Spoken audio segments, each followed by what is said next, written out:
Okay, so we are in chapter 2 of the OpenStax statistics book, and we're going to work on estimating a mean from a frequency table. Just as a reminder, if you want to access the book for free, you can check the description in the video for a link. And the Excel workbook that you're going to see me use in this video, it's totally free to you. You can look for the link in the description or go to divideandconquermath.com, look for the chapter 2 OpenStax statistics section, and you can download it there for free. So I have some data now from the OpenStax textbook, and so what we're going to do is we're going to estimate the mean from this frequency chart. So there's a few ways that you can do this. One of the things that you're going to need to know, though, is you're going to need to know what is the minimum and the maximum value in each interval. And I'm sorry to say there's not necessarily a nice formula that you can use for this. There actually is if you want to get really creative, but it's not worth putting in this video. It would take way too long to explain. So instead what we're going to do is we're just going to type in the minimum and the maximum value from each interval, and you know me, I'd like to have everything nice and centered. Now the one thing to notice about this, if you do want to try to incorporate a formula, is that the maximum here is always going to be the minimum in this line. So you could technically write a formula like this and then just put in the maximum value. So I've got the 62.5, the 68.5, the 74.5, the 80.5, the 86.5, the 92.5, and the 98.5.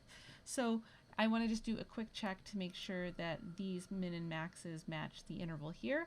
If you didn't use the formula, it's no big deal. You can also just type them in. I just like to always be as efficient as possible when I'm working in Excel, so I just double checked everything. It looks good. So the next thing that you've got to do is you've got to compute the average of these two values. So you can either add them up and divide by 2, or you can just use the average formula. And so I can just go ahead and type that out and then drag the formula down. And so now what we need is we just need to get the numerator and the denominator of the calculation for the mean, right? So to get to the numerator, so what we're going to need to do is we're going to need to take each average times the number of times its frequency number, really. So I am just going to give myself some extra space here so I can see this calculation. So what I'm going to do now is I'm going to take each average times the number of students that fulfill that average interval value. And so I'm going to center that, and then I'm just going to drag that formula down. And if I add up these values, I get the numerator of my mean. And then the denominator, so you always just divide by the number of data values that you have. So the next thing that I need to do is I need to sum up what are all my data values.